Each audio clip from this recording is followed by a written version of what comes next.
Hi, my name is Leah. I am the executive chef and owner here at Hawker in Kensington Market. We're a fully plant-based restaurant focused on small shareable plates as well as tasting menus. Right now our primary focus is fermentation, just to extend the harvest from the summer and also focus on local ingredients. We're working with a lot of forageables right now. We have a handful of foragers in the area that are supplying some really unique to Canada ingredients, just to allow people to taste things that they've never had in their life. What's the first meal you're gonna So we're gonna do the Kohlrabi first. Kohlrabi? Yeah. Okay, so which one is this? Is this the most popular one? That's the newest. This is the newest? Yeah. Okay, so this is one of your newest item on the menu. How long have you had it on the menu? It's been on the menu for 2 weeks. Oh yeah? Yeah. How's the response to it? It's one of the favorites right now. Really? Yeah, it's a unique one. Okay, Yeah. let's go. Yeah, I'm a big fan of this one. Okay, so I'll walk through the steps and everything as well. Yes. Cool. So we're doing our Kohlrabi. Kohlrabi is a cross between a cabbage and a turnip. Oh, okay. Two of my most favorite vegetables. So this one's just like a really nice, delicate flavor. Takes on flavor really well as well. Mm-hmm. But you'll see it's got this gorgeous, like, almost like vegetable marbling on the inside. It looks like watermelon. I know. Some people say this looks like tuna to them. Yeah, it so does too. I thought it was really funny because I've always said I'm never going to put a fake meat on the menu. And then I was working with the Kohlrabi and I was like, I really just want the Kohlrabi to come through a little bit better. Like right now it's just like getting hidden by sauce. And then we were starting to think about crudo and we ended up crusting it almost like a tuna. And it's not to say that I'm trying to make it taste like tuna, it's just because we want the Kohlrabi to be honored, right? Yeah, like we want it to be the star. So right now I'm just crusting it in a mixture of dehydrated blackberry dust and toasted buckwheat. Okay. So we started getting these blackberries when they're in season, so we're able to kind of extend their life by dehydrating them and crushing them into a powder. And then another very Canadian ingredient is buckwheat, super nutty, has a really unique, almost like bitter flavor to it that balances out sweet really well. Okay. And then we have this Kohlrabi marinated in a beet reduction with some apple cider vinegar, and that's just going to add some really nice sweetness and also a little bit of a tartness to it. Okay. So I'm just going to throw this on. And it's important to know that you actually, from everything, the sauces, the breading, that everything's from scratch. Yes, everything is from scratch here. It's super important to me also because that gives you the most flexibility for creating a new flavor profile.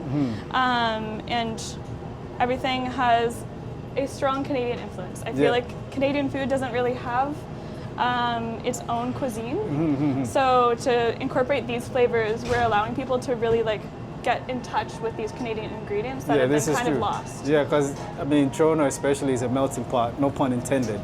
Yeah, it's a melting pot of so many cuisines, right? So yeah, exactly. it's important. Because also it's like, what is Canadian food after all? We don't really know. So it's kind of redefining what contemporary Canadian food is. Yep, definitely. So this is just searing on here. We're looking for a nice crust.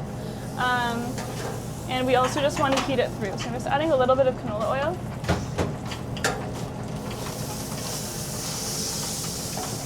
And in terms of our plates, so we have a golden beet sauce. This is made with golden beets and a little bit of nutritional yeast and habanero powder.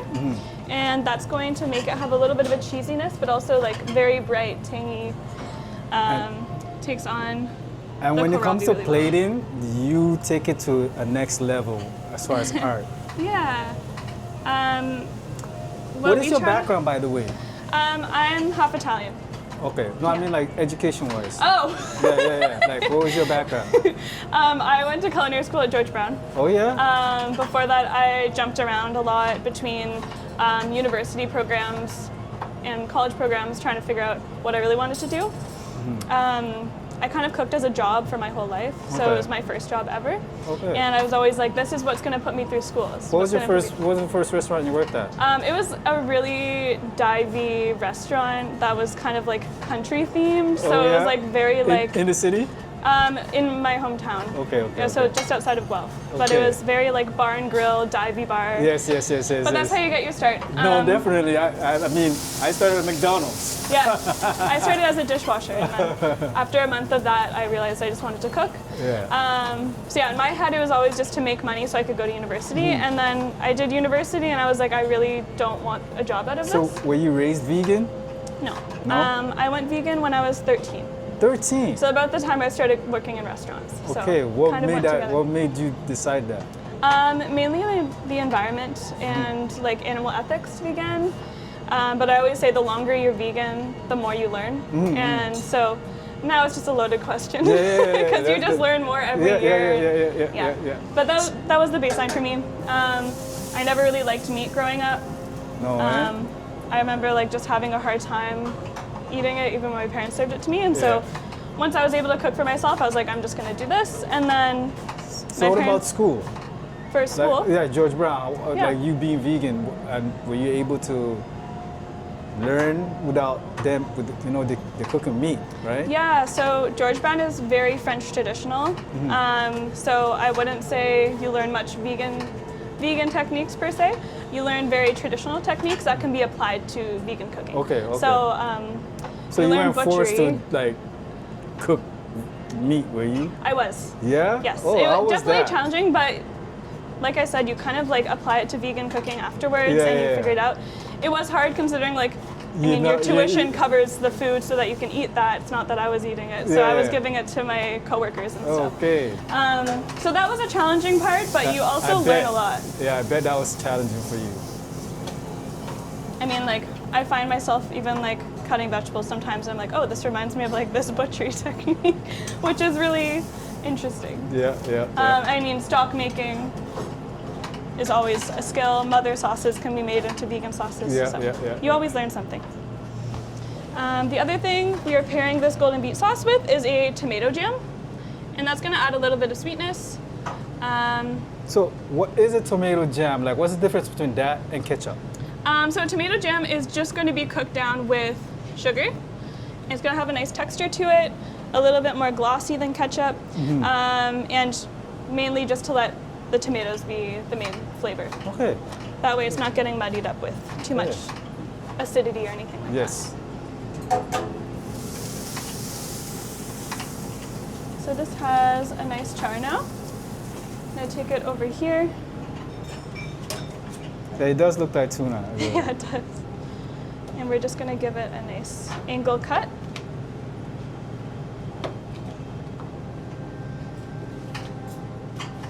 So how do you develop like your menus? What do you decide? How do you decide that?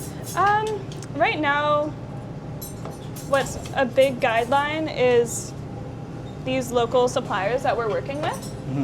Because when you're focusing on a local menu, you really want to just use what's best. And so typically we'll see what the suppliers have in stock, and then that becomes what inspires the dish. Okay.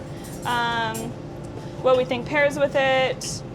So when you say you're foraging, you're really foraging. It's what you see, what you find out there is what you're going to work with. Yeah, so I'm not foraging myself as much for the restaurant, only because I don't really have enough time to be out there all the time. Yeah. But I've connected with a couple foragers over the last year. I have one woman named Daniela. She is lovely and is a full-time forager. Oh yeah. So she is basically always in the woods looking for things and finding wild mushrooms, different herbs, and she just brings them to me, and then we kind of get to do whatever we want with those. Excellent. And that's really nice because we kind of just have a bartering system, which creates like a really nice community as well. Yes. And then I'm also working with a company called Forbes, and they preserve and dry a lot of their forageables. Okay. And that's been really nice because we're able to work with things all year round and get in touch with like these new flavors. So they're someone I've been working with for about 4 years now, ever since we opened Hawker. So a great connection that we have. By the way, congratulations. You just apparently you just took over the ownership. Yeah, it's been a bit of a trip. It's been 6 months now. Yeah. So it's been really fun. Do you know the origin of the name? Hawker? So the previous owner grew up in Singapore, and he was very inspired by hawker stalls. And What? so he was inspired by hawker stalls, which are basically like giant food courts in Singapore. Okay. And he decided he wanted to kind of evoke that with our food and focus on really like doing something really well and attracting a crowd, gaining interest from doing one thing. Okay, so that's the origin of Hawker. Exactly. I'm just Okay. gonna grab some edible flowers.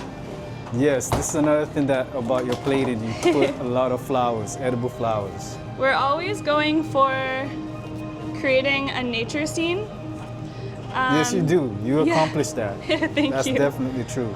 I feel silly when I'm training people sometimes because I'm like, create an ecosystem. And they'll be like, what does that mean? I'm like, well, you'll find out. So these are fermented currants on there. That's gonna add like a nice pop of acidity and tanginess. They're currants that we bought in bulk at the end of the summer. Okay. And we're able to enjoy them in the winter now. So Excellent. that's a big theme within this menu is we're able to enjoy these things all year round. So next we'll do the parsnip. Yeah. So which one is this? Is this your favorite? Yes, this one is my favorite. Why is it your favorite? It has a texture story to it that's just like very unique. Basically we sheet entire parsnips and then we roll them out into one large piece. And that way we're able to coat it with the salsa macha, which is kind of like a Mexican version of a chili oil. Okay. It's nice and thick. We roll it up, cut it into like a scallop shape, and then we braise it. So it's Excellent. very unique in flavor and taste. Okay. Yeah. Okay. And that's been on the menu for a while? That has been on the menu for about a month. Oh, okay. That's, Yeah. that's fairly new too. We've been doing a really nice system with this menu where we're basically adding a new dish almost every week, and that allows us to get feedback and special it, get everyone to know it, and then we add it to the menu. Okay. So that's been going over really well. So what's the longest standing menu item you have? The longest standing would be the papadum. Okay. That one's been there since we opened. Okay. Yeah, it's Okay. definitely a crowd favorite. Okay. You know, every chef has a funny kitchen story. What's a memorable moment that happened while creating or testing one of your dishes? While creating or testing one of my dishes. Think about it.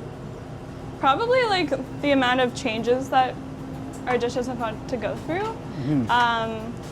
I'm pretty weird about R&D where I will go back to a dish for like months unless I feel like it's not worth working on. So there is one dish on the menu right now that's the final course in our tasting menu. And it's called Roots. And it's a funny one for me because it was the first dish I ever had on a menu. Oh, wow. But I basically change it every year. So it's So you always you involving, revamp it. yeah, it's always similar ingredients, but every year it's like quite different. Yeah, yeah. But that's the chef in you, you know? Yeah. It's like, what can I do to make it better? You Yeah. know? And anybody that's passionate about anything would Yeah, and understand. something about having a dish that's always kind of there, but not really. Yeah, it's evolving. Yeah, Yeah. and it's always funny to look back and see what it was like when I first opened, because yep. I was so new to like creating a menu and just didn't know how to start, and yeah, just so Yeah. different. Excellent. So now we're working on the The parsnip rolls. So Okay. these are sheeted parsnips that are rolled with salsa macha. They've already been braised in smoked corn broth, which is going to add like a meaty umami flavor. So you prepped it ahead of time. Yeah, and then we're just basically heating them through. So you can see all the layers in there. Ooh. And we're just going to heat these up. Kim, may I? Could you grab the fried mint? Yes. Thank you. So we're doing 5 pieces. Your level of chefing is not me. You are an artist when it comes to this. Thank you. You are truly an artist. Thank you. So that's why I know, like, when people come here, it's like really an experience. Well, thank you. It's really an experience. You're not just coming to eat, you're getting an experience. Yeah, we want to make sure people are mindful when they're here, because I feel like that's something I care a lot about, is just like mindful eating and breaking bread with people per se, but also just being more in touch with these ingredients and where they come from. people always complain that our cutlery here is really heavy. Wow. And you might notice later. And I think it's funny because I've kept it on here for a while because it makes people more in touch with the fact that they're eating and they're here and they're present. Oh, okay. So that was a mindful thing that you did, like getting heavy cutlery? Not from the beginning probably, but I feel like over time we started to notice that people were noticing the cutlery a little bit more. And just having an element like that where they're like, oh, I'm like at a restaurant, I'm sharing a meal, that sort of thing. Instead of just mindlessly going through the motion. Exactly, yeah. So that's a little funny thing about the dining experience. Yeah, that is funny. Well. That is funny. We're also quite a small restaurant where when you're here it feels very intimate. We have chef's tables at the counter, which means I'm myself, Cameron, my junior sous, or Arthur, my sous chef. We're introducing the food, you're seeing us cook it, you can ask whatever questions you want. So you're very hands-on. Yeah, and that's a really important part of the dining experience for me, is because people learn a lot. Like 2 weeks ago And then they connect with you. Exactly, yeah, and I had a mother here 2 weeks ago that her daughter just went vegan, and she came alone just because she wanted to learn more about vegan food. And things like that just make me so happy. It's really, really cool. That's really good. That's really good. Kind of reminds you when you became vegan. Yeah. I definitely Did you get any pushback from your family when you were like, I don't want to eat? Well, it's actually how I got into cooking, because they were like, you can do that as like a 13-year-old, but we're not cooking for you. Oh. Like, we'll take things out, but you're going to have to learn. And that's how I got into cooking, because I bought So a they few kind of cookbooks. challenged you to say, okay, you know what? Yeah, exactly. And my dad always wanted to be a chef, so he wanted to learn more about it too. Okay. It was a trial area where I was like, okay, you got to stick with this if you're gonna do it. Yeah, the culture I grew up in was very meat-centered. You know? Nigeria, everything is like starch and a lot of meat. Yeah. A lot of meat. And I remember initially when I told my aunt that I was going to become vegan, she damn near had a conniption. Like, well, what are you going to eat? What do you mean, what am I going to eat? There's lots of things to eat. It's the same. I'm Italian, and my nonna was like, so you're going to eat lamb, right? They don't get it. No. I'm still going to love you, Grandma.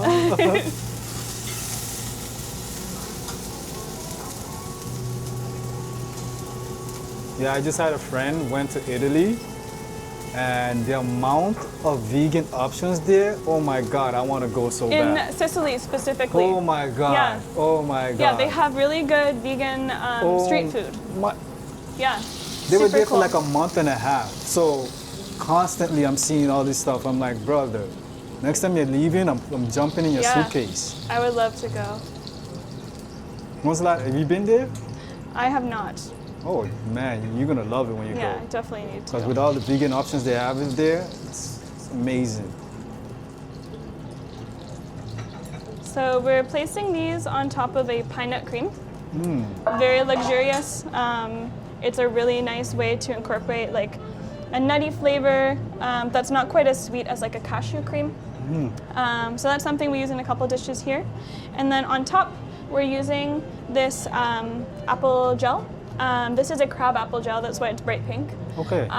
We bought basically all of the local crab apples at the end of the summer because the flavor is like so bright and punchy and acidic. So we just bought like 10 pounds of them and just kept as much gel as we could. Because this is just like such a flavor punch too. So we're kind of dotting it around, making sure each piece has a little dot of apple gel. And it also just adds such a beautiful color. Man, the way you make this food look artistic, it's almost like a sin to eat it. Wow. There we go. Amazing. And then this is fried mint.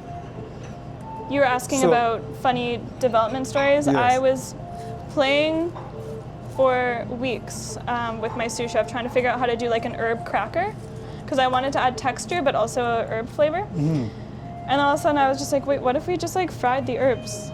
And they just create this like glass-like structure.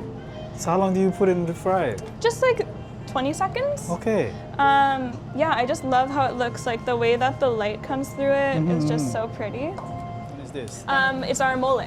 Okay, and this is your most popular? Yes, I'd say this is our most popular right now. People love oyster mushrooms. We're getting Who some. doesn't? Exactly. Oh We're getting my some God. local oyster mushrooms right now. And this is also a dish that's kind of a blank canvas for mushrooms because the forager that we're working with will bring elm oysters, late fall oysters, bear's tooth, like any kind of foraged mushroom. And so when we have those in stock, we'll typically use them on this dish because it's a great way to just showcase these mushrooms you can't buy at the store. Yeah, funny story. Growing up in Nigeria, that's the place I lived for the first 10 years of my life. So like, nobody eats mushroom. Maybe they do now. Yeah. And the only time I ever seen mushroom was at the dump site. Oh. Yeah. Wow. So when I came here and they're eating mushrooms, I'm like, you guys all right? You guys are eating garbage. That's so interesting. But then, over time, she got Your me into eyes it. opened to Yeah, them. she got me into it. I was like, she's like, oh yeah, mushroom. Now I'm just like, That's mushroom really everything. That's so funny. Okay. So this is our mole. So what is exactly that is? So a mole is a sauce that's typically used in Mexico and other Latin American countries. Okay. It's basically a salsa that is made with nut seeds, spices, chilies, but everyone does it a little differently. Some Okay. people age their moles as well. Ours involves a bit more Canadian ingredients as well. We're using sunchokes, squash, local tomatoes, just because we didn't want to be importing like tomatillos and non-native to Canada produce, but we wanted to kind of honor the Mexican mole still. So very similar flavor profile. So you just use local ingredients, but Exactly. just the same results. It's like a Canadian twist on it. Yeah. I got a question for you. Yeah. If a non-vegan walked into Hawker for the first time and you had to convert them with one dish, which one are you picking? Probably this one. This one? Actually, yeah, because I find that it hits all the like meaty, rich notes that you kind of sometimes lack with vegan food, and it's got a lot of flavor packed into it. And it also includes these fermented tomatoes. Ooh, and those look really good. Yeah, so a big thing we incorporate into this menu is fermented items because that kind of hits the like umami, acidic, and like intense flavors that you can't always have. That's why we ferment our yogurt. We ferment like a lot of our like pickles and stuff, just because it adds so much flavor. Also, the mushrooms are gonna add a nice meatiness as well. Yes. Basically layer these. So since you took over ownership, is there any surprises that that's so different from you just being the chef? Well, now that I am an owner, I'm definitely learning more about the restaurant in a physical space, like the things that you don't usually have to deal with as just the chef is like the plumbing, the electrical, everything like that. I have everything. Exactly. I have two business partners, the owners of Bampot Tea on Bathurst and Harvard. Okay. So the three of us are owning the restaurant and really just learning more and more about what works best for this setting and how we can kind of expand upon Hawker itself. So that's definitely something that I'm still learning about and figuring out how we can get the most out of this space. We are winterizing our back patio. Yes. And that's going to allow people to just kind of fit in here even. Yes. We're such a small restaurant, we just want to be able to accommodate more people. And yeah, the market's always changing. We're always learning more about the demographics and the things people want in this area. When we first opened, people weren't used to seeing like tasting menus or anything close to fine dining besides Grey Gardens. Grey Gardens was definitely like the flagship fine dining place here. So a lot of people thought we were a cafe, which took a while for people to warm up to like, your prices aren't going to be a cafe price when you come in here. So just gaining a following and trying to... You guys are on Uber Eats, right? Yes, just for lunch. Just for lunch? Yeah, not for dinner. I don't find the dinner menu works very well. On Uber Eats? Yeah, exactly. So only takeout during the day. Okay. So where you're located in Kensington Market. Yes. I've used what are the changes that you noticed with Kensington Market lately? without getting too political. Yeah, without getting too political, yes. There's definitely, we're in a hard time right now for like the mental health of the area. Yeah. I was telling you earlier, like coming here as a child with my mom, grocery shopping, it was so vibrant, and I feel like all that has changed over time. Yeah, you know. I'd say that. Well, it's always changing. Some people can't afford commercial rent here. Yeah. So businesses change a little bit more often, but we still have places that have been here for years and years. Yes, staples. Like all of like the fish shops have been here forever. Yeah. Film cafe's been here forever. Lots of old staples. I still love it here. A lot of people get worried. It's one of the main things I hear from people is Kensington's changing. I'm like, well, because there's a few businesses that are closing down, right? Yeah. So. But it really is like a lovely area to own a business because it feels like a community. And you can literally step outside and go get some buy groceries. And everyone knows you. Everyone recognizes you. That must be good to know that you could just walk down the street and go to the market. I know. It's very convenient. Yes. So what I'm putting around the edge here is actually a tomato water gel. Okay. A lot of people call tomato water liquid MSG because it's just loaded with umami flavor. Okay. So we clarify tomato water and then we set it into a gel using agar-agar. And then you basically blend the gel because it becomes something between a solid and a liquid. So that's a really great ingredient to work with. Excellent. Okay. So what's the first thing we're trying? The parsnips. Which one is it called? What is it called? Parsnips. Parsnips? This is her favorite, right? It looks they all look very, very pretty. I know. Parsnip first. This is the chef's favorite.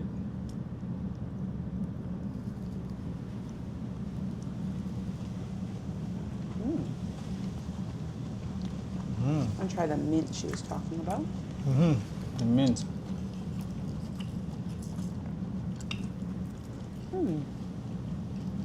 What I like is it's all very unique food that people wouldn't normally make in their own house. No.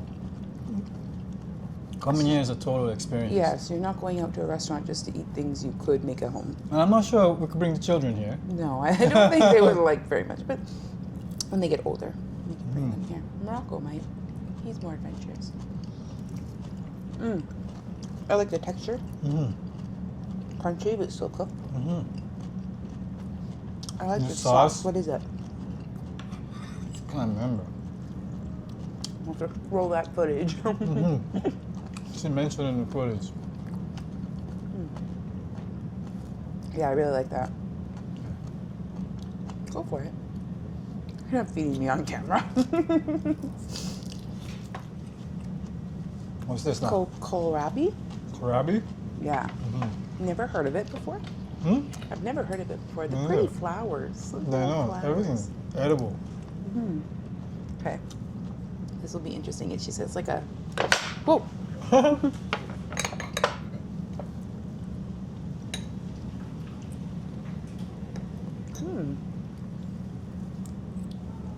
It's like a beet. The flavor's on top. Really nice. It tastes good. I like beets, so I'm not complaining. This tastes really good. I like the char. Oh my goodness. The char part of it.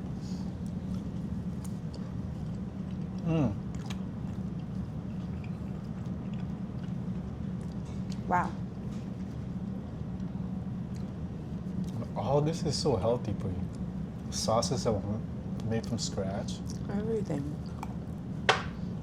Okay.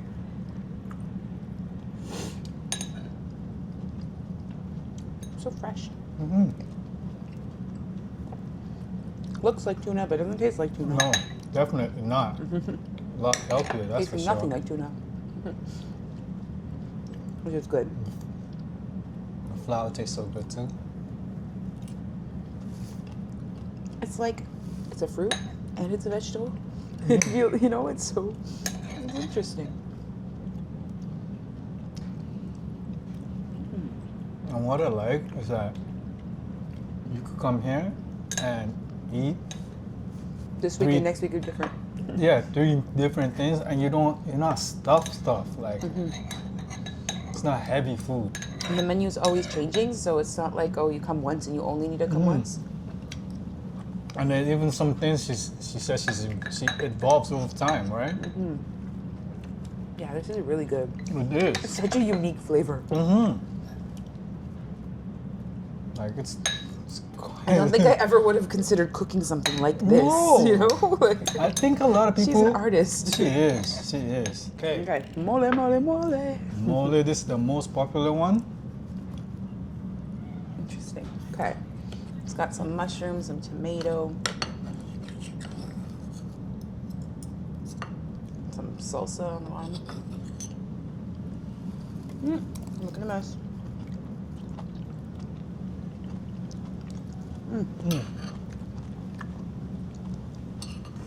Yep. It She's feels right. authentic, you know?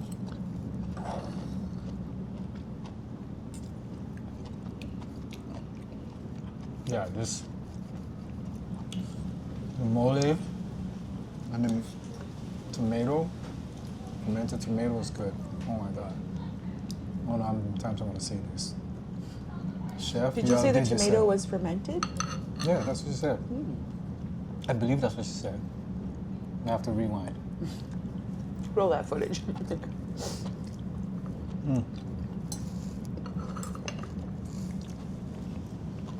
Your mustache, got it. Got food all in my mouth.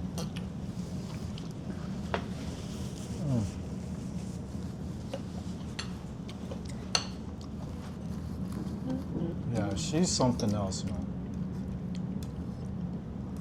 She's definitely since 13. She's been doing this. And I like how What is her this family. jelly? Hmm? What's this? She called it her version of MSG. It's okay. like tomato something water. Okay. Something. Aquafaba water, maybe? Roll the footage.